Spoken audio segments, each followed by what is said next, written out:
దేవునికి మహిమ కలుగును గాక. ఈరోజు మనము నిరీక్షణ అనేటువంటి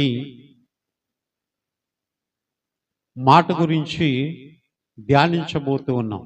నిరీక్షణ గురించి బైబిల్ ఏం తెలియజేస్తుంది? ఎటువంటి పరిస్థితుల్లో మనము నిరీక్షణ కలిగి ఉండాలి?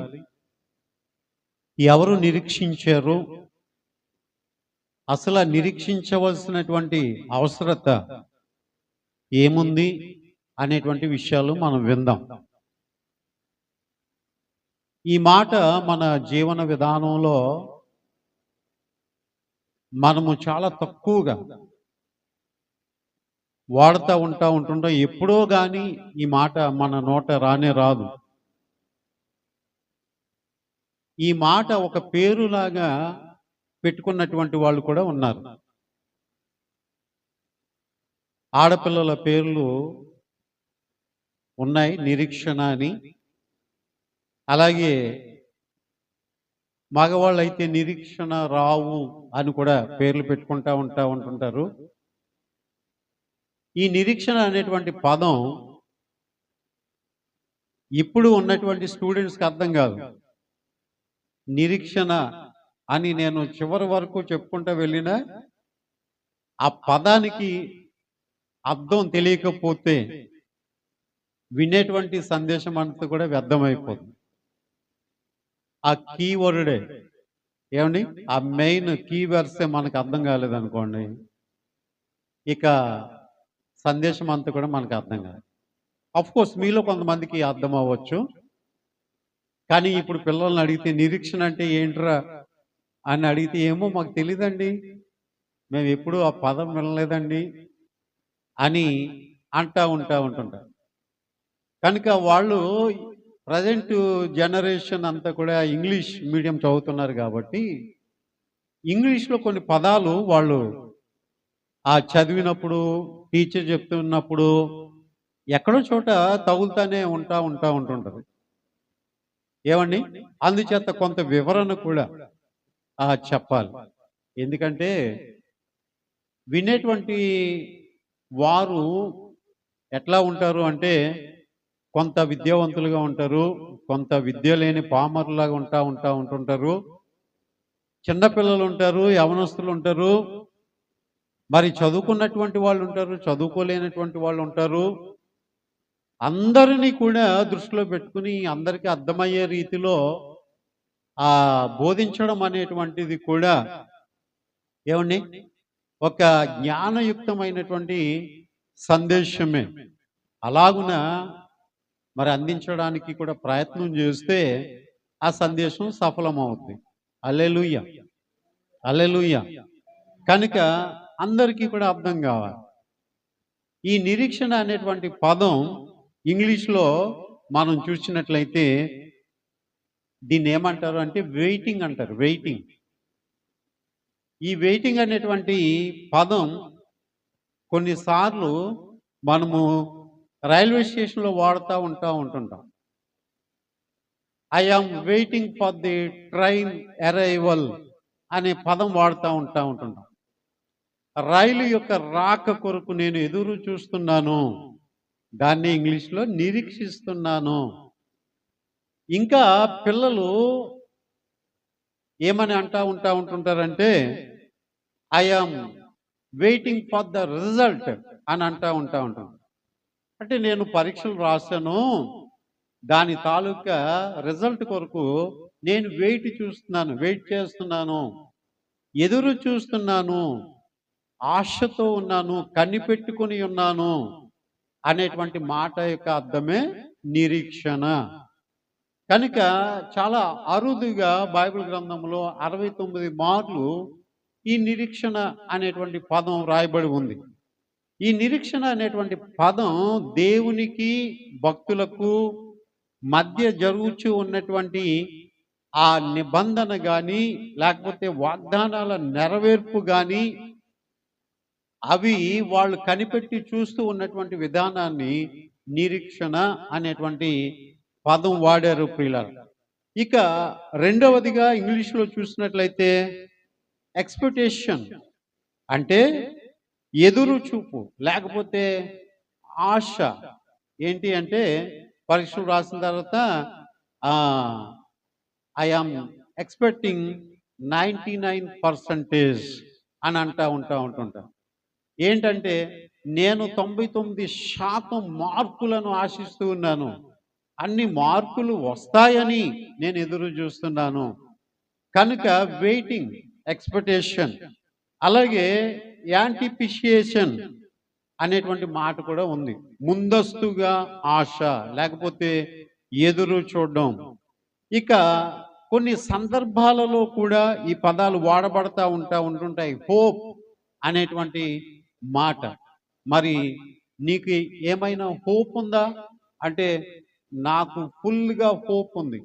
ఏంటి అంటే నేను ఏదైతే ఆశపడుతున్నానో, నేను ఏదైతే ఎదురు చూస్తున్నానో అది తప్పనిసరిగా నేను పొందుకుంటాను అనేటువంటి మాట ప్రియులారా. కనుక విశ్వాసులకు కావలసినటువంటిది కూడా నిరీక్షణ, అంటే హోప్, ఆశ అనేటువంటిది ఉండాలి ప్రియులారా. అందుచేతనే భక్తుడు అన్నాడు, నేను ఆశతో కనిపెట్టుకుని ఉన్నాను నీ మాట కొరకు, నీ కార్యం కొరకు, నీవు చేయబోయేటువంటి స్వస్థత కొరకు, నీవు ఇవ్వబోయేటువంటి ఆశీర్వాదం కొరకు నేను ఆశతో ఎదురు చూస్తున్నాను అని అన్నాడు ప్రియులారా.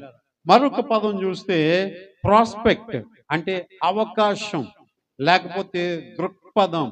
నాకు ఇలాంటి అవకాశం వస్తుందని నేను ప్రాస్పెక్ట్గా ఎదురు చూస్తున్నాను అని ఉంటుంటాం ప్రియులారా. కనుక నిరీక్షణ అనేటువంటి పదం అంతటికి కూడా ఒక్క మాటలో చెప్పాలంటే ఎదురు చూచుట, లేకపోతే ఆశ కలిగి ఉండుట. చూడండి, కాంటెంప్లేషన్ అనేటువంటి మాట కూడా వాడబడింది. అంటే ఆలోచన, అంతేకాకుండా పరిశీలన. ఆలోచన అనేటువంటిది కూడా ఒక నిరీక్షణ లాంటిదే ప్రియులరా. అంతేకాకుండా మరి వాచ్, WATCH, వాచ్ అంటే మనం పెట్టుకునే వాచ్ కాదు. వాచ్ అంటే ఏంటది? వాచింగ్. ఐఎమ్ వాచింగ్ టీవీ అంటాం కదా, నేను టీవీని చూస్తున్నాను. అయితే ఈ వాచ్ అనేటువంటి పదం ఏమిటి అంటే వెతుకుతున్నాను, లేకపోతే సెర్చ్ చేస్తున్నాను. దీని వెనుక కూడా ఉన్నటువంటి కారణం ఏమిటి అంటే నిరీక్షణ. దేవునికి స్తోత్రం. హల్లెలూయా, హల్లెలూయా. కనుక నిరీక్షణ అంటే ఏంటి చెప్పండి? వెయిటింగ్, హోప్, ఇంకా వాచ్, లేకపోతే సెర్చింగ్ అనేటువంటి పదాలు ఉన్నాయి. పిల్లలు అర్థమైందా? నిరీక్షణ అంటే ఏంటో అర్థమైందా? ఓకేనా? నిరీక్షణ అంటే ఏంటి చెప్పండి? మనం వెయిట్ చేస్తున్నాం. దేని కొరకు? మనం ఆశించిన దాని కొరకు, మనం ఆశ పెట్టుకున్నటువంటి దాని కొరకు. దేవునికి మహిమ కలుగును గాక. ఇప్పుడు వాక్య భాగంలోనికి వెళ్దాం ప్రియులారా. మీరు బైబిల్ను తెరిచి చూసినా పర్లేదు, లేకపోతే నేను వాక్యాన్ని కూడా చదువుతూ ఉంటుంటాను. రాసుకుంటే ఇంకా మంచిది. మీకు రాసుకోవడం వలన ఎప్పుడైనా సరే మీరు చక్కగా దాన్ని తీసి మళ్ళా చూసుకోగలరు. రోమీలకు రాసినటువంటి పత్రిక 8వ అధ్యాయము 24వ వచనం, 25వ వచనం చదివితే, యాలయనగా మనము నిరీక్షణ కలిగిన వారమై రక్షించబడితిమి. మనము ఎట్లా రక్షించబడ్డామట? నిరీక్షణ కలిగిన వారమై రక్షించబడ్డామట. దేవునికి స్తోత్రం. హల్లెలూయా. అంటే మనం రక్షణ పొందుకున్నాం. ఎట్లా రక్షించబడ్డాం? యేసయ్యను చూడకుండానే ఉన్నాడని విశ్వసించా, లేకపోతే పరలోకం చూచా, లేకపోతే పరలోకం ఉన్నదని విశ్వసించా. దీని వెనుక వ్రాయబడినటువంటి మాట ఏంటి అంటే మనము నిరీక్షణ కలిగి, అంటే నమ్మి విశ్వసించి, ఏమండి, అది ఉన్నదని, దాన్ని పొందుకుంటామని, దాన్ని పొందుకొనబోతున్నామని ఎరిగినటువంటి వారమై మనము రక్షించబడ్డామట. హల్లెలూయా. ఆ కింద వ్రాయబడి ఉంది, నిరీక్షించబడున్నది కనబడినప్పుడు నిరీక్షణతో పని ఉండదు. ఎవరైనా సరే కూతురింటికి తల్లి వస్తున్నానని ఫోన్ చేసి పలానా టైంకి వస్తానమ్మా అంటే ఆ కూతురు ఎదురు చూస్తూ ఉంటుంటుంది. దాన్ని నిరీక్షణ అన్నారు. మా అమ్మ వస్తానని చెప్పింది కదా, వస్తుంది అని ఆ మాటను బట్టి నమ్మకంతో నువ్వు ఎదురు చూస్తూ ఉంటుంటావు. ఎప్పుడైతే నువ్వు ఎదురు చూస్తూ ఉన్నటువంటి వ్యక్తి నీకు కనబడిపోయిందో, నీ దగ్గరకు వచ్చేసిందో, ఇక ఇంకా వస్తుందా అని నువ్వు చూడవు కదా, ఇంకప్పుడు నిరీక్షణతోటి పని అనేటువంటిది లేదు. కనుక మనం ఏం చేస్తున్నామంటే చూడని వాటి కొరకు మనము నిరీక్షించుచూ ఉన్నాము. హల్లెలూయా, హల్లెలూయా. అందుచేతనే బైబిల్లో చెప్పబడి ఉంది, చూచి నమ్మిన వారి కంటే చూడక నమ్మిన వారు ధన్యులు. కొంతమంది చూచి ఉండి కూడా యేసు ప్రభుని తమ సొంత రక్షకునిగా అంగీకరించలేకపోయారు. ఈరోజు చూడకపోయినా ప్రభు మన హృదయాల్లో కలుగు చేసినటువంటి నమ్మకాన్ని బట్టి, విశ్వాసాన్ని బట్టి ఆయన ఉన్నాడని, ఆయన రక్షకుడని, ఆయన విమోచకుడని, ఆయనను నమ్ముకుంటే పాపాలు క్షమించబడతాయని, ఆయన ద్వారా నిత్య జీవం మనకి కలుగుతూ ఉంది అని మనం ఏం చేస్తున్నాం చెప్పండి? నిరీక్షణ కలిగి ఈ విశ్వాస యాత్రను మనము కొనసాగిస్తూ ఉన్నాము. హల్లెలూయా, హల్లెలూయా. అయితే ఈ నిరీక్షణ మనము ఎప్పటి వరకు కొనసాగించాలి? మనం ఎదురు చూచుచూ ఉన్నది మన కళ్ళ ముందు ప్రత్యక్షమయ్యే వరకు కూడా కొనసాగించాల. మనం ఎదురు చూస్తూ ఉన్నటువంటిది మనం పొందుకునే వరకు కూడా నిరీక్షించాలా. అందుచేత ఈ మాట చెప్తూ ఆ చివరిలో నేను ఒక మాట వ్రాసాను. మనము నిరీక్షణ కలిగినటువంటి వారమై రక్షించబడితిమి, అయితే మనము దానిని కొనసాగించుచున్నామా? ఈ నమ్మకం ప్రతిరోజు ఉందా? ఈ నమ్మకం తుదమట్టుకి మనం కొనసాగించగలమా? మధ్యలో నమ్మిన దాన్ని ఒమ్ము అనుకుని వదిలిపెట్టేస్తామా? కదండి. కొంతమంది ఏం చేస్తారో తెలుసా? ఏమా ఊరు ప్రయాణమై వెళ్ళావు కదా, ఏంటి వెనకొచ్చేసావు అని మనం అడిగామనుకోండి, వెళ్దామని వెళ్ళానండి కిందకి బస్ స్టాప్కి, కానీ బస్సు అంతకి రాలేదు, ఇంతకి రాలేదు, ఉండలేక ఎదురు చూడలేక నేను వచ్చేసానండి. ఒకవేళ నువ్వు అనుకున్న టైంకి బస్సు రావాలి, రాలేదు. కారణం ఏమిటి అంటే బస్సు ఎక్కడో మధ్యలో పంచర్ అయ్యిందేమో, ట్రాఫిక్లో ఉండిపోయిందేమో. కానీ బస్సు అనేది కంపల్సరిగా వస్తుంది. నీవు ఎదురు చూడగలిగినటువంటి ఓపిక నీలో లేదు కాబట్టి దాన్ని నీవు పొందుకొనలేకపోయావు, దానిని నీవు కొనసాగించలేకపోయావు. నిత్య జీవం కూడా అలాంటిదే, పరలోక రాజ్యం కూడా అలాంటిదే. ప్రభునందు మనము ఆ యొక్క విశ్వాసాన్ని తుదమట్టుకి కొనసాగించాలి. హల్లెలూయా, హల్లెలూయా, హల్లెలూయా. 25వ వచనములో మనము చూడని దాని కొరకు నిరీక్షించిన ఎడల ఓపికతో దాని కొరకు కనిపెట్టుదుము. డాక్టర్ అంటాడు, అమ్మా ఇది టైఫాయిడ్ ఫీవర్లా ఉంది, కోర్సు వాడాలి, 5 days 5 ఇంజెక్షన్స్ వాడాలి అని ఉంటుంటాడు. నువ్వు ఇంజెక్షన్స్ వాడుతూనే ఏం చేస్తావు అంటే 5 రోజుల్లోకి నేను బాగైపోతానని డాక్టర్ చెప్పాడు కదా, అందుకొరకు నేను బాగైన స్థితిని నేను ఎదురు చూస్తూ ఉన్నాను. ఆ స్థితిని నేను ముందే ఊహించుకుని దాని కొరకు నేను ఎదురు చూస్తూ ఉన్నాను. కాబట్టి ప్రియులరా, మనము చూడని దాని కొరకు నిరీక్షించిన ఎడల మనం ఓపికతో కనిపెట్టాలి. ఎలా ఉండాలట? నిరీక్షణకి ఏం కావాలట? ఓపిక కావాలంట. హల్లెలూయా, హల్లెలూయా, హల్లెలూయా. అన్నం పొయ్యి మీద పెట్టిన తర్వాత ఉడికి వరకు ఉంటావా, లేకపోతే ఉడకలేదని దించేస్తావా? అది ఉడుకు వరకు ఏం చేయాలి? వెయిట్ చేయాలా, వెయిట్ చేయాలి పిల్లరా. కాబట్టి బియ్యం వేసిన తర్వాత అది ఉడికినది మనకి కనబడలేదు, ఉడకబోయే దాని కొరకు మనం ఎదురు చూస్తున్నాం కనుక అది ఉడికే వరకు కూడా వెయిట్ చేయాలి. దేవునికి స్తోత్రం, హల్లెలూయా. అలాగా దేవునిలో నువ్వు ఏది ఆశించినా ఇలా చూడండి, అది పొందబోయే వరకు కూడా మనం వెయిట్ చేయాలి. దేవునికి స్తోత్రం. ప్రెగ్నెంట్ అని ఆ అమ్మాయికి తెలియగానే ఏం చేస్తుంది చెప్పండి? 9 నెలలు ఓపికతో ఉంటే పుట్టబోయేటువంటి శిశువును చూస్తానని నిరీక్షణ కలిగి ఉంటుంది. అలాగున ప్రభునందు విశ్వసించినటువంటి మనము కూడా పరలోకం ఉన్నదని నిరీక్షిస్తూ దాని కొరకు మనం ఓపికతో కనిపెడుతున్నాము. కనుక ఎప్పటి వరకు ఓపికతో కనిపెట్టాలి? మన జీవితాన్ని చాలించి అక్కడికి వెళ్ళే వరకు అయినా కనిపెట్టాలి. లేకపోతే బ్రతుకుంటుండగానే రండి అని యేసుప్రభు మనల్ని పిలిచే వరకు అయినా దాని కొరకు ఓపిక బట్టి ఉండాలి. కనుక మన జీవితాల్లో కావలసినటువంటిది నిరీక్షణ. నిరీక్షణ ఉంటే సరిపోదు, ఓపిక ఉండాలి. హల్లెలూయా, హల్లెలూయా. ఈ ఓపిక లేక కొంతమంది మధ్యలోనే వాళ్ళు తలంచిన కార్యంలో విఫలమైపోతూ ఉంటుంటారు పిల్లలు.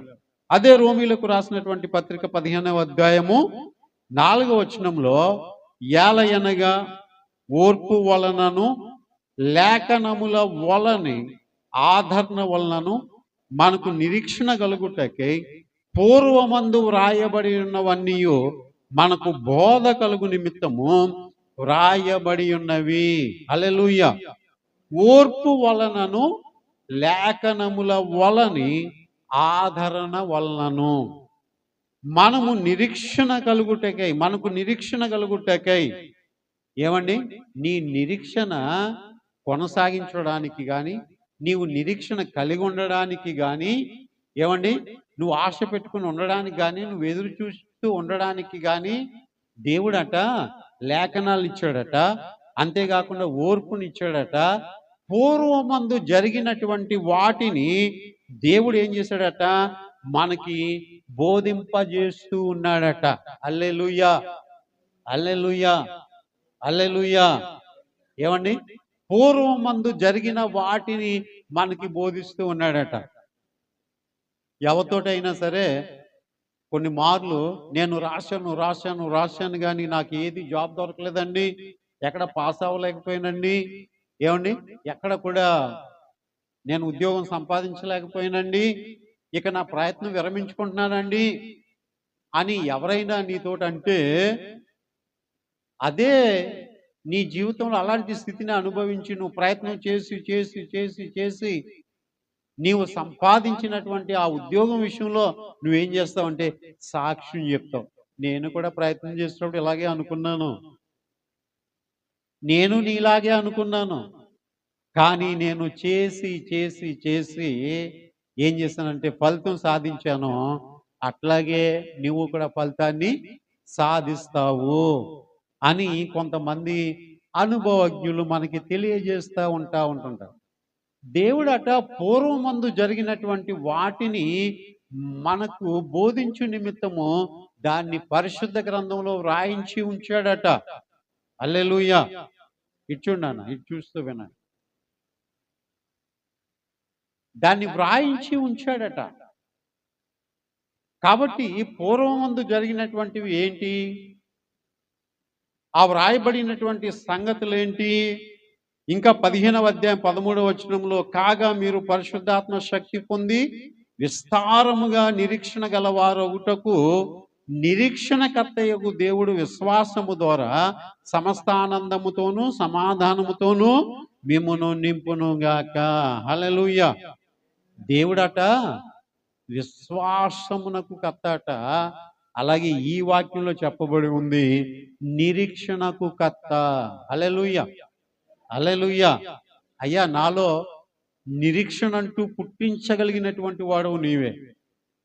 నిరీక్షణ అంటూ కొనసాగింపజేసేటువంటి వాడు కూడా నీవే. నా మట్టికి నాకైతే ఏ ఆశ పుట్టదు.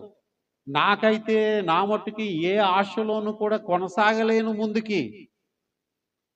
కాబట్టి దాని కర్తవు నీవే. విశ్వాసమునకు కర్తవు నీవే, నిరీక్షణకు కూడా కర్తవు నీవే. కాబట్టి ప్రియులరా, నేను ఆశ పెట్టుకుని ఉన్నానంటే నీ ఆశలు అంతలో చేజారిపోతూ ఉంటుంది. నీ ఆశలు అంతలో నీరు గారిపోతూ ఉంటుంది. కాబట్టి ప్రభువా, ఈ నిరీక్షణ నాలో కొనసాగించు, నేను పొందుకునేదాకా కొనసాగించు. నేను అనుభవించేదాకా కొనసాగించు. నీవు నాకు ఇచ్చే వరకు కూడా ఎదురు చూడడానికి సహాయం చేయి అని నిరీక్షణకర్త అయినటువంటి దేవుని యొక్క సహాయాన్ని కూడా మనం పొందుకోవాలట. హల్లెలూయా, హల్లెలూయా. కనుక ప్రియులారా, బైబిల్ గ్రంథములో ఏది మన కొరకు దేవుడు వ్రాయించి ఉంచాడు అనేటువంటి విషయాలు మనం చూద్దాం. ఓకే, ఉదాహరణకి ఈరోజు ఇద్దరు భక్తుల యొక్క జీవితాలు మనం చూద్దాం. దేవుని చిత్తం అయితే ఇదే వాక్యాన్ని నెక్స్ట్ వీక్ కూడా కొనసాగిస్తూ మరొక ఇద్దరు భక్తుల గురించి కూడా మీకు తెలియజేస్తాను. ఈరోజు ఒక భక్తుడు గత ఆదివారం అబ్రహాము యొక్క విశ్వాసం గురించి మనం విన్నాం. అదే అబ్రహాం గురించి ఈరోజు కూడా కొద్ది మాటలు మనం ధ్యానం చేద్దాం ప్రియులారా. అబ్రహాము పిలువబడ్డాడు. అబ్రహాము దేవుణ్ణి ఎరుగనటువంటి స్థితిలో స్వరం విన్నాడు. అబ్రహాము దేవుని యొక్క స్వరాన్ని విన్నాడు. అబ్రహామా అని పిలవగానే అబ్రహాం అన్నాడు, చిత్తము ప్రభువా అన్నాడు. ఎవరు నాతో ఇలా మాట్లాడింది? నేను ఆరాధించే బొమ్మలు కదా కాదు కదా, నేను అమ్మే బొమ్మలు కాదు కదా, నేను తయారు చేసినటువంటి బొమ్మలు కాదు కదా, వాటికి జీవం లేదు కదా, వాటికి నోరున్నా మాట్లాడవు కదా, ఎవరు నాతో మాట్లాడారు అని అనుకుని అప్పుడు దేవుడు తన సంగతిని అంతా కూడా చెప్పుకుంటాడు. నేను సృష్టికర్త అయినటువంటి దేవుణ్ణి, ఆది సంభూతుణ్ణి, ఆద్యంతరహితుణ్ణి అని ఇలా ఇవన్నీ కూడా చెప్పుకొచ్చిన తర్వాత ఇప్పుడు నా మీద నీకు నమ్మకం కలిగిందా? ఏమండి, అదృశ్యములో నుంచి మాట్లాడుచు ఉన్నటువంటి నన్ను నీవు నమ్ముచూ ఉన్నావా? అయితే నేను చూపించే దేశానికి వెళ్ళు, నేను చూపించే దేశానికి వెళ్ళు, నేను నిన్ను గొప్ప జనముగా చేస్తాను అన్నాడు. నిజంగా మాట్లాడినటువంటి వాడు నమ్మదగిన వాడని నమ్మి నీతికి వారసుడై విశ్వాసులకు తండ్రి అబ్రహాం ఏం చేశాడట? 75 సంవత్సరాల వయసులో దేవుడు పిలిచాడంట. హల్లెలూయా. 75 సంవత్సరాల వయసులో దేవుడు పిలిచినప్పుడు అబ్రహాముకి దేవుడు ఒక గొప్ప వాగ్దానాన్ని చేశాడు. ప్రియులారా, అబ్రహాం గురించి చెప్పబడినటువంటి మాట ఏంటంటే, ఇతడు విశ్వాసులకు తండ్రి అని పిలువబడ్డాడు. విశ్వాసమునకు మొట్టమొదట కార్యరూపకం అతనిలోనే దాల్చబడింది గనక. మరి ఇతని గురించి ఆదికాండం 11వ అధ్యాయం దగ్గర నుంచి 25 అధ్యాయాల దాకా అబ్రహాం గురించే వ్రాయబడి ఉంది. కనుక ఈ అబ్రహాము మరి దేవుని యొక్క పిలుపు పొందుకున్నటప్పుడు అతని వయసు ఎంత అంటే 75 సంవత్సరాలు. ఎంత వయసు చెప్పండి? కొన్ని మార్లు వంశవళి జాబితా మీకు చెప్తా ఉంటున్నాను. అలాగే కొంతమంది వయసు, కొంతకాలం కూడా చెప్తా ఉంటుంటాను. నిజంగా ప్రియులారా, ఒక సోషల్ సబ్జెక్ట్లో చాలా ఉంటుండే. ఏమండి, రాజ్యాంగం ఎప్పుడు రాశారు, ఎవరు రాశారు, ఏ టైంలో రాశారు, ఇలాగ కొన్ని లెక్కలు అన్నీ కూడా ఉన్న తర్వాత పరీక్షలో అంకెలు చాలా ముఖ్యమైనటువంటివి. ఏమండి, సంవత్సరం కానీ, వయసు కానీ, ఆ తేదీ కానీ చాలా ప్రాముఖ్యమైనటువంటిది. మీ జీవితంలో కూడా గుర్తుపెట్టుకుంటే అది మంచిది. అబ్రహాం ఎన్ని సంవత్సరాల వయసులో పిలువబడ్డాడు? 75 సంవత్సరాల వయసులో పిలువబడ్డాడు. ప్రియులారా, ఇదే పిలుపు విషయంలో మనం చూసినట్లయితే మరి అబ్రహాము ఆరానులో నుంచి బయలుదేరినప్పుడు అతనికి 75 సంవత్సరాల వయసు అని ఆదికాండము 12వ అధ్యాయము 4వ వచనం చెప్తుంది. ఎన్ని సంవత్సరాల వయసులో పిలువబడ్డాడు? 75 సంవత్సరాల వయసులో పిలువబడ్డాడు. ఆ పిలువబడినప్పుడు అతనికి పిల్లలు లేరు. 75 సంవత్సరాల వయసు వచ్చింది. నేను అనుకుంటాను 10 సంవత్సరాల వయసు పెళ్లి చేసుకుని ఉంటాడేమో. అతనికి 75 సంవత్సరాలు వస్తాయి అంటే పెళ్ళి అయిన తర్వాత ఇంచుమించుగా 50 సంవత్సరాల వయసు వచ్చింది. పిల్లలు లేరు అప్పటికి. అప్పుడు దేవుడు పిలిచి అన్నాడు, అబ్రహామా, నీ సంతానాన్ని ఇసుక రేణువుల వలె విస్తరింపజేస్తాను అని దేవుడు అతనితో చెప్పాడు. ఒక్కడు కాదు, ఇద్దరు కాదు, నీ సంతానం లెక్కించలేనంత ఇసుక రేణువులు, లెక్కించలేనంత ఆకాశ నక్షత్రాల వలె చేస్తానని చెప్పాడు. సరే, దేవుడు 75 సంవత్సరాల వయసులో మాటిచ్చాడు గనుక ఇప్పుడు అబ్రహాం ఏం ఆలోచన దేవుడు ఈ సంవత్సరం మాట ఇచ్చాడు కాబట్టి, 75 సంవత్సరాల వయసులో మాట ఇచ్చాడు కాబట్టి 76వ సంవత్సరం వచ్చేటప్పటికి నా భార్య శారా గర్భవతి అయిపోతుంది, నాకు కొడుకు పుడతాడు, ఆడికి 25 సంవత్సరాలు వచ్చేటప్పుడు పెళ్లి చేస్తాను, ఆడికి ఇంకొక కొడుకు పుడతాడు, ఏమండి నేను తాతను అవుతాను, నా కొడుకేమో తండ్రి అవుతాడు, నాకేమో మనవడు ఉంటాడు, వాడికేమో కొడుకు ఉంటాడు, ఇలాగ ఎన్నో ఊహాగానాలు పెట్టేసుకున్నాడు. కానీ 75 సంవత్సరాలు దేవుడి వయసులో దేవుని మాట విని ఆ గర్భఫలం కొరకు ఎదురు చూస్తూ ఉన్నాడు. కానీ 86వ సంవత్సరం వచ్చేసింది, పిల్లలు ఇంకా పుట్టలేదు. అప్పుడు ఇంకా నిరీక్షించి ఎదురు చూడాలా? దేవుడు మాట ఇచ్చాడు, అది అవునా కాదా, అది నెరవేరుతుందా లేదా అనేటువంటి సందేహాల మధ్య నిరీక్షణ పక్కన పెట్టి తన సొంత ప్రయత్నానికి వెళ్ళాడు. శారమ్మ మాట విన్నాడు. చూడండి ప్రియులరా, ఆదికాండము 16వ అధ్యాయము 16వ వచనంలో మనం చూసినట్లయితే అప్పటికి అబ్రహాము యొక్క వయసు 86 సంవత్సరాలు. 16వ అధ్యాయం 16వ వచనంలో హాగరు అబ్రహామునకు ఇస్మాయిల్ను కనినప్పుడు అబ్రహాము 86 ఏండ్ల వాడు. చూసారా?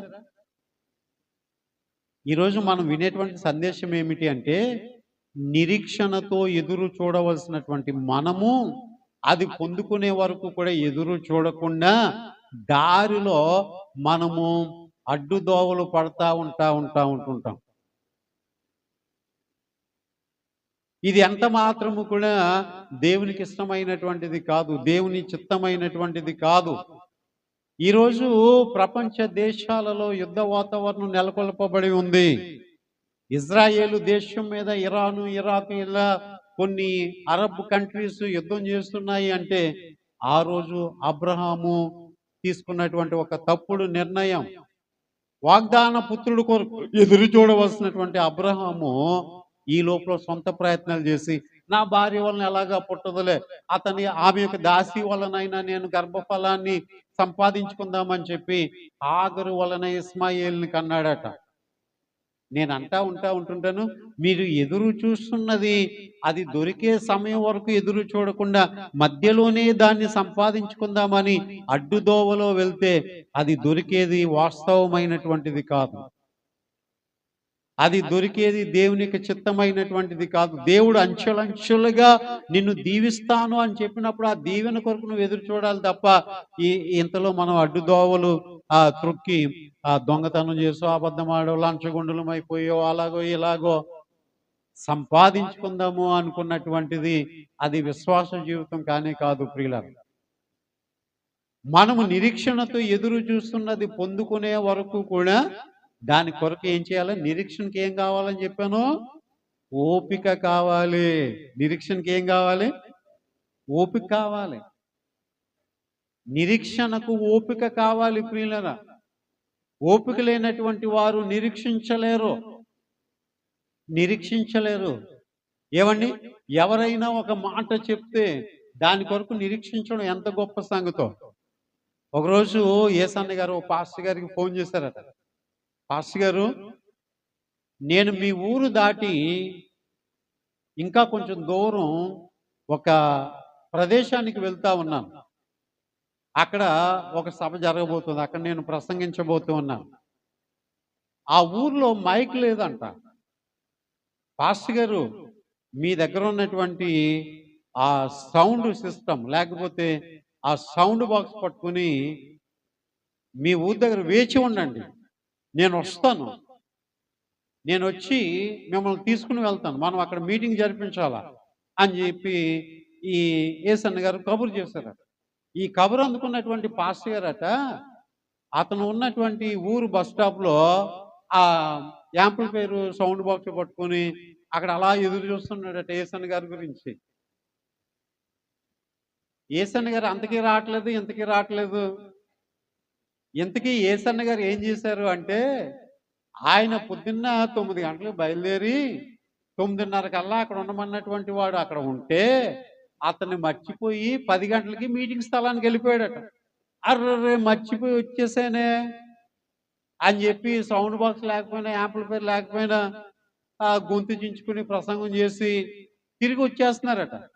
ఎప్పుడు మధ్యాహ్నం దాకా మీటింగ్ జరిపించి 1 గంటకో 2 గంటలకో భోజనం చేసి తిరిగి వచ్చేస్తా ఉంటుంటే ఇంకా ఉండమన్న వ్యక్తి అక్కడే ఉన్నాడంట. హల్లెలూయా, హల్లెలూయా, హల్లెలూయా. ఏమిరా ఇక్కడే కూర్చోరా నేను వచ్చే వరకు అని తల్లి చెప్పింది అనుకోండి, తండ్రి చెప్పింది అనుకోండి, ఆడు ఒక 5 నిమిషాలు చూస్తాడు, 10 నిమిషాలు చూస్తాడు. ఆ వస్తారేటి మా అమ్మ నాన్న అని అనుకుని ఆ ప్లేస్ నుంచి ఆడు ఎటు వెళ్ళిపోతూ ఉంటాం.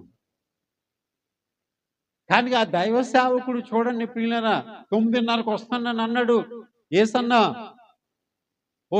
ఏసన్న గారు. కానీ ఇంతకీ రాలేదు, అంతకీ రాలేదు. వస్తాడేమో, ఇంకా వస్తాడేమో, ఇంకా వస్తాడేమో అని ఎదురు చూస్తున్నాడట. ఈ లోపల ఆయన మీటింగ్ ముగించుకునే వచ్చేసాడు. ఏమిరా ఇక్కడ ఉన్నావు, ఇంకా ఇక్కడ ఉన్నావు అంటే, అయ్యగారు మీరు వస్తానన్నారు కదా. అవునరా వస్తానని అన్నాను కానీ నేను మర్చిపోయి వెళ్ళిపోయాను. ఇంకా ఇక్కడే ఉన్నావా? అవునయ్యా మీరు వస్తారని ఇక్కడే ఉన్నానయ్యా నేను అన్నాడంట. ప్రియులారా, మనకు అంత ఓపిక ఉంటుందంటారా? మనకు అంత ఓపిక ఉంటుందంటారా కొన్నిసార్లు? కనుక అబ్రహాముతో దేవుడిచ్చినటువంటి వాగ్దానం కొరకు నిరీక్షణ కలిగి ఎదురు చూడవలసినటువంటి వాడు మధ్యలో ఏమైంది అంటే ఆ యొక్క నిరీక్షణను కోల్పోయాడు ప్రియులారా. తన సొంత ప్రయత్నానికి పాల్పడ్డాడు ప్రియులారా. చూడండి కీర్తన గ్రంథం 119వ కీర్తన 49వ వచనం మనకి ఏమి తెలియజేస్తుంది అంటే, నీ సేవకునికి దయచేయబడిన మాట జ్ఞాపకము చేసుకునుము, దాని వలన నీవు నాకు నిరీక్షణ పుట్టించి ఉన్నావు. హల్లెలూయా. నీ సేవకునికి ఇచ్చినటువంటి మాట జ్ఞాపకం చేసుకో. కొన్నిసార్లు వాగ్దానాలు మనం తీసుకుంటా ఉంటుంటాం. ఏమండి, ఆ వాగ్దానం జనవరి నెల 1వ తారీఖున తీసుకున్నామని చెప్పి 2వ తారీఖునే జరిగిపోలేదు. ఏమండి, ఇవాళ వాగ్దానం తీసుకుంటే రేపు జరిగిపోలే. నీ ఆలోచన యావత్తును సఫలపరిచేదని అన్న వాగ్దానం మనకు వచ్చింది అనుకోండి, అమ్మ ఇలాంటి ఆలోచన కలిగి ఉన్నాను, ఈరోజు వాగ్దానం వచ్చింది, రేపు అయిపోలేదు. దేవుడు మాట ఇచ్చాడు, ఆయన నెరవేర్చక మాండు అని మనం ఎదురు చూస్తామా? 3 నెలలు ఎదురు చూస్తామా? 6 నెలలు ఎదురు చూస్తామా? 9 నెలలు ఎదురు చూస్తామా? ఈ సంవత్సరంలో ఈ వాగ్దానం ఎలాగైనా నెరవేరాలని చెప్పి సంవత్సరానికి 365 రోజులైతే 364వ రోజు వరకు కూడా ఎదురు చూడగలమా? అంత ఓపిక మనకు ఉంటుందా? అంత నిరీక్షణ మనకు ఉంటుందా? దేవుడు మాట ఇచ్చి తప్పనటువంటి వాడు. హల్లెలూయా.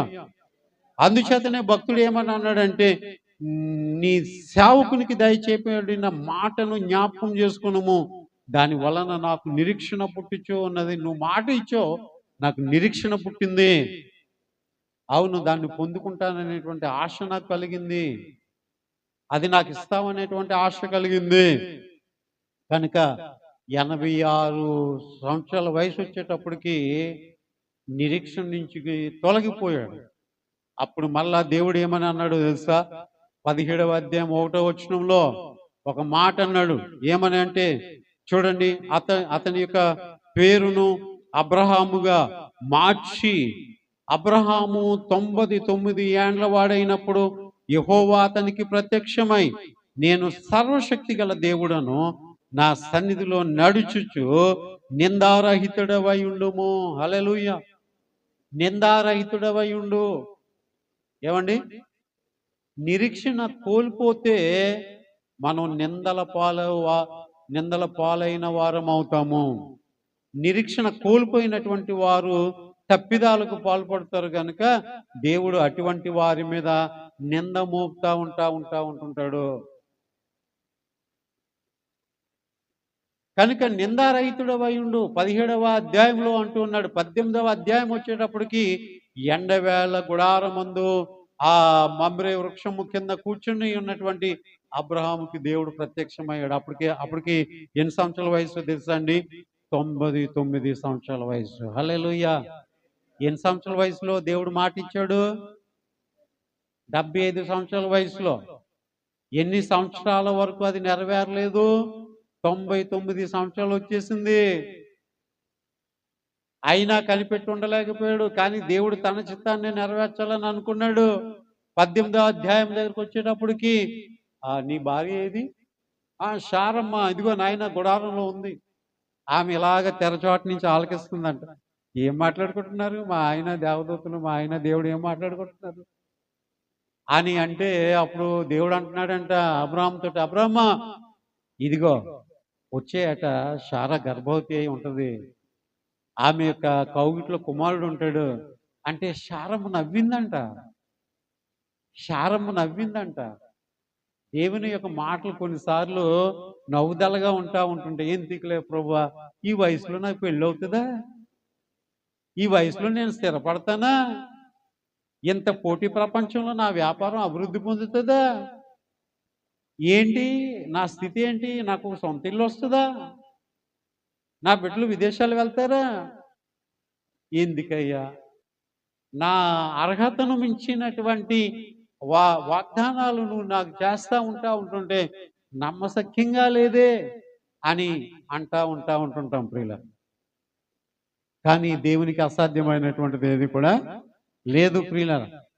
అప్పుడు దేవుడు అన్నాడు, ఇదిగో వచ్చేయట నీ కౌగిట్లో బిడ్డ ఉంటాడు అని అనగానే చూడండి, అబ్రహాం గురించి చెప్పబడినటువంటి మాట ఏంటంటే, రోమీలకు రాసినటువంటి పత్రిక 4వ అధ్యాయము 18వ వచనములో, నీ సంతానము ఇలా ఉండునని చెప్పిన దాన్ని బట్టి తాను అనేక జనములకు తండ్రి అయినట్లు నిరీక్షణకు ఆధారము లేనప్పుడు అతడు నిరీక్షణ కలిగి నమ్మెను. హల్లెలూయా. నిరీక్షణకు ఆధారం లేదు. నిరీక్షణకు ఆధారం లేదు అంటే 99 సంవత్సరాల వయసులో వృద్ధుడు కదా. అప్పటి కాలం ఇంచుమించుగా 100 లేకపోతే 130 సంవత్సరాలు బ్రతుకుతూ ఉండేవారు అబ్రహాము దగ్గరకు వచ్చేటప్పటికి.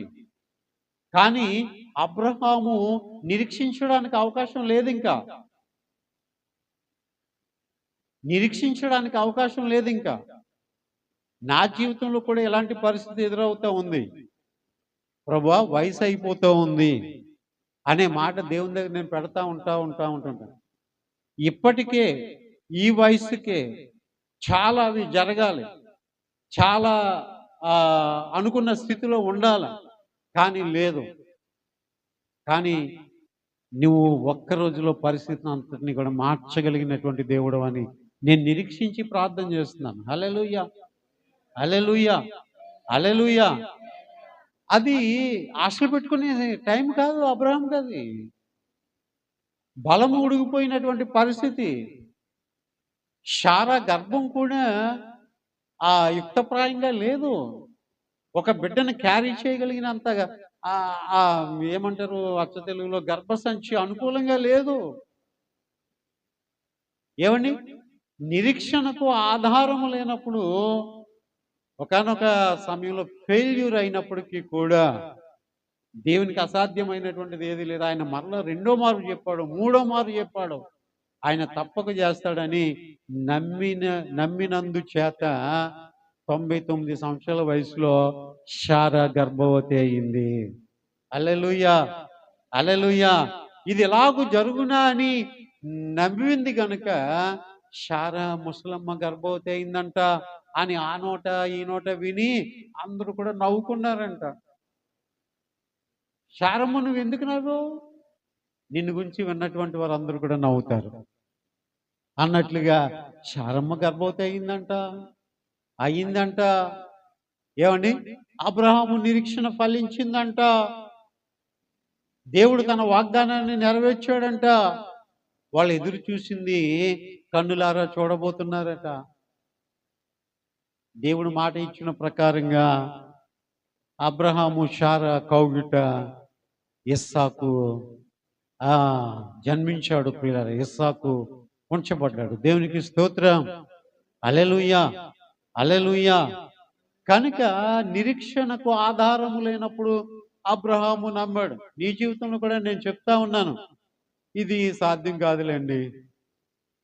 ఎవరైనా ప్రవచనం చెప్తే ఇది సాధ్యం కాదులేండి, వాగ్దాన వాక్యం వస్తే ఇది సాధ్యం కాదులేండి, అంతటి అర్హత నాలో లేదులేండి, అంతటి యోగ్యుని కాదులేండి అని మాట్లాడవద్దు. నీ నిరీక్షణకు ఓపిక అనేటువంటిది జోడించగలిగితే తగిన సమయం ముందు నువ్వేం చేస్తావు? ఆ చక్కని పంట కోస్తావు. హల్లెలూయా. ఏమండి, రైతుకి ఎప్పటి నుంచి నిరీక్షణ ఉంటుంది?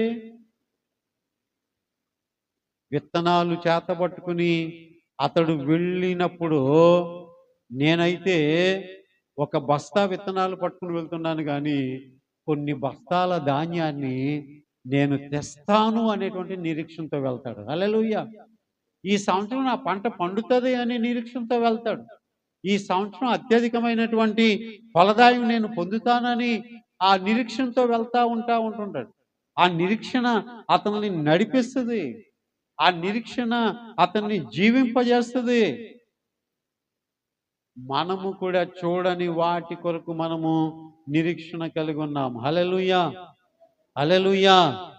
నీతిమంతుల కొరకు ఆయన రాబోతూ ఉన్నాడని, ఆయన పరలోక రాజ్యంలో మనల్ని ఉంచుతాడు అని నిరీక్షణ అనేటువంటిది మనం కలిగి ఉన్నాం ప్రియులారా. ఆదికాండము 21వ అధ్యాయము 5వ వచనం ప్రకారంగా 100 ఏళ్ళు వచ్చేసాయి. వాగ్దాన కుమారుడైనటువంటి ఇస్సాకు జన్మించినప్పుడు అబ్రహాము వయసు 100 ఏళ్ళు. 75 సంవత్సరాల వయసుకి వాక్యం చూపించాను. 86 సంవత్సరాల వయసుకి వాక్యం చూపించాను. 96 సంవత్సరాల వయసు, 99 సంవత్సరాల వయసుకి వాక్యం చూపించాను. అలాగునే 100 సంవత్సరాల వయసుకి కూడా వాక్యం చూపించాను ప్రియులారా. ఎన్ని సంవత్సరాల నిరీక్షణ ఇది? 75 నుంచి 100 సంవత్సరాలకి 25 సంవత్సరాల నిరీక్షణ. దేవునికి స్తోత్రం. హల్లెలూయా. హల్లెలూయా. ఇన్ని సంవత్సరాలండి, ఒక్క కార్యం జరగడానికి ఇన్ని సంవత్సరాలండి. ఇవాళంటే రేపు అయిపోతుందేమో అనుకుంటున్నానండి. అలా కుదరదండి. దేవుడిచ్చే వరకు ఏదో చూడ, నా కుటుంబానికి రక్షణ ఇస్తాడు దేవుడు అని నిరీక్షణతో ప్రార్థన చేస్తున్నావేమో. కృంగిపోవద్దు. ఈ సంవత్సరంలో అవ్వలేదేంటి, వచ్చే సంవత్సరంలో అవ్వలేదు ఏంటి అని. దేవుడు నిర్ణయించిన కాలం అంటూ ఒకటి ఉంది. హల్లెలూయా. హల్లెలూయా. హల్లెలూయా. నా జీవితంలో ఇంకా వివాహం జరగదేమో అని అనుకునవద్దు. దేవుడు నిర్ణయించిన కాలం ఒకటి ఉంది. నా జీవితంలో నేను ఇక అభివృద్ధి పొందనేమో అని అనుకోవద్దు. దేవుడు నిర్ణయించిన కాలం ఒకటి ఉంది. అది నీకు తెలియదు ఎన్ని సంవత్సరాలైనా ఓపికతో ఉండగలిగితే ఆయన ఇచ్చిన మాట నెరవేర్చక మానడు. మాట ఇచ్చినటువంటి వాడు సామాన్యుడు కాదు. మాట ఇచ్చి నెరవేర్చకపోవడానికి ఆయన మనుష్యుడు కాదు. కాలములను సమయములను తన స్వాధీనంలో ఉంచుకున్నటువంటి దేవుడు తగిన సమయమందు ఆయన కార్యాన్ని నెరవేరుస్తాడు. హల్లెలూయా. హల్లెలూయా. కనుక అబ్రహాము 75 సంవత్సరాల వయసులో పిలవబడి, చూడండి, దేవుని యొక్క పిలుపుకు విధేయత చూపి ఏం చేశాడట? కనానుకు ప్రయాణమై వెళ్ళాడట. కనాను ప్రయాణం అంతట్లో కూడా దేవుడు ఇచ్చినటువంటి వాగ్దానాన్ని ఆయన నెరవేర్చుకుంటూ, చూడండి, అబ్రహాం జీవితంలో ఏమన్నాడు దేవుడు? నీ సంతానాన్ని ఇసుక రేణువుల వలె చేస్తున్నాను. కానీ అబ్రహాము తన జీవితంలో వాగ్దత్త పుత్రుడైనటువంటి ఇస్సాకును ఒక్కనే చూడగలిగాడు. దేవుడు అతనితో చేసినటువంటి వాగ్దానం చూడండి, తరతరాల ఆశీర్వాదం. దేవునికి స్తోత్రం. హల్లెలూయా.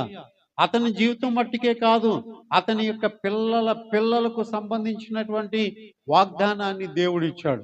ఈరోజు ఇంతమంది అన్యుల్లోంచి క్రైస్తవులు కానీ, లేకపోతే ఇంతమంది ఇజ్రాయెల్ దేశంలో ఆయన నమ్ముకున్నటువంటి బిడ్డలు కానీ, అబ్రహాము మొదలుకొని లెక్కింప సఖ్యంగానంత సంతానము అబ్రహాములోంచి వచ్చింది అంటే దేవుడు చేసినటువంటి వాగ్దానం యొక్క నెరవేర్పు కాదా?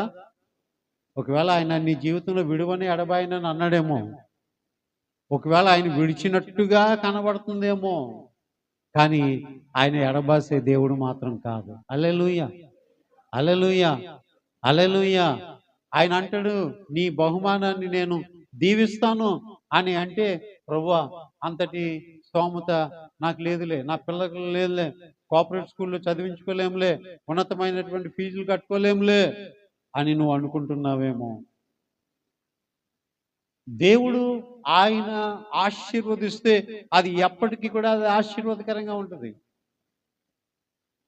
ఆ ఆశీర్వాదాన్ని నిరీక్షణతో మనం ఎదురు చూడగలిగితే అది సొంతమయ్యేటువంటి రోజు ఒకటి వస్తుంది. దేవుడు ఏం చేశాడు చెప్పండి? తగిన సమయమందు అబ్రహాముకి సమకూర్చినటువంటి దేవుడు. నిరీక్షణతో అతడు ఎదురు చూచినందుచేత దేవుని యొక్క వాగ్దానాన్ని అతడు పొందుకున్నాడు ప్రియులారా. కనుక దేవుడు నిర్ణయించిన కాలం ఇంతని చెప్పిన సమయం కొరకు ఇజ్రాయెల్ ప్రజలు బంధకాల్లో ఉండి ఎదురు చూశారట ప్రియులారా. అబ్రహాముకి దేవుడు వాగ్దానం చేశాడు, అబ్రహామా, నీ జనాంగము తమది కాని దేశములో 430 సంవత్సరాలు బానిసలుగా ఉంటారు, ఆ తర్వాత నేను వారిని విడిపిస్తాను అంటే, వారు బానిసలుగా వెళ్ళిన 400 సంవత్సరాలు కూడా నిరీక్షణతో కనిపెట్టారు. ఎప్పుడు పూర్తవుతాయా 400 సంవత్సరాలు, ఎప్పుడు మమ్మల్ని దేవుడు విడిపిస్తాడా అని అనుకున్నటువంటి సమయంలో వారు మొర్ర పెట్టారు. వారి యొక్క మొర్ర దేవుని యొక్క సన్నిధికి చేరింది.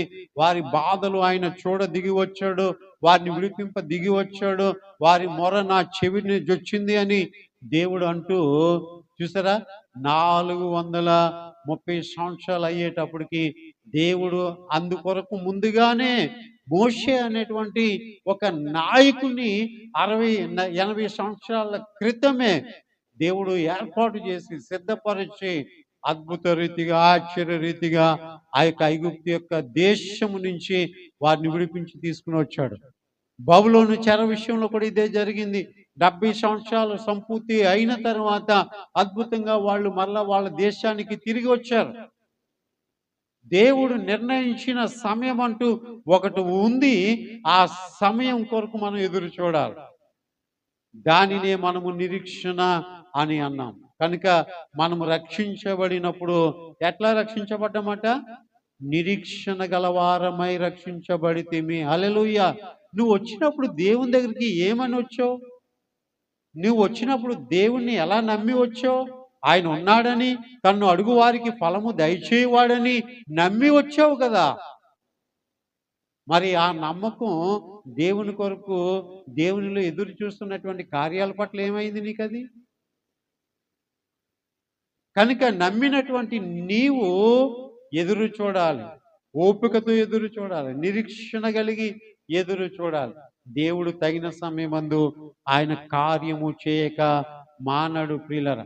కనుక ఈ నిరీక్షణ మనలను సిగ్గుపరచదు. హల్లెలూయా, హల్లెలూయా. ఎవడైనా ప్రభునందు నిరీక్షణ కలిగి ఉంటే అటువంటి వాడిని దేవుడు సిగ్గుపడనియ్యాడట. ఏం చేస్తాడు చెప్పండి? తల ఎత్తుకునే వారిగా చేస్తాడు. నిరీక్షణ స్థానములో మనం ఏం చేస్తామంటే సనుగుడు, గొనుగుడు. ఏమండి, దేవుడు చేస్తాడా? ఏమండి, ఇంకెప్పుడు చేస్తాడు? ఇలాంటి సనుగుడు, గొనుగుడు మనకు ఉంటుంటారు. దేవుడు చేయబోయే కార్యం కొరకు మనం ఓపికతో ఎదురు చూడాలి. నిరీక్షణకి ఏం కావాలి? నువ్వు దేని కొరకైనా ఎదురు చూస్తే నీకు ఓపిక కావాలి. అలా ఓపికతో ఎదురు చూసి వారిని దేవుడు ఏం చేయడు? సిగ్గుపడనీయడు. హల్లెలూయా, హల్లెలూయా, హల్లెలూయా. మనం పేతురు, యోహాను గురించి ఆలోచన చేసినప్పుడు ఆయన మాట చొప్పున వాళ్ళు వలలు వేసి విస్తారమైన చేపలు పట్టారట. దేవునికి స్తోత్రం. ఆయన మాట ఇచ్చాడు, తప్పక దొరుకుతాయని వాళ్ళు నిరీక్షించారు, వాళ్ళు విశ్వసించారు, వాళ్ళు నమ్మారు. గనుక వాళ్ళు విస్తారమైన చేపలు పట్టగలిగారు పిల్లలు. ఈ దినాన్ని ఆ నిరీక్షణ నీలో ఉన్నట్లయితే, ఆ ఉన్న నిరీక్షణకు ఓపికను నువ్వు కనుపరచగలిగితే దేవుని యొక్క వాగ్దానం నీ జీవితంలో నెరవేరక మానదు. హల్లెలూయా. నమ్మితే దేవునికి స్తోత్రం చెప్పండి. నమ్మితే దేవునికి స్తోత్రం చెప్పండి. ఆయన మాట ఇచ్చి నెరవేర్చే దేవుడు, పిలిచిన దేవుడు నమ్మదగినటువంటి వాడు.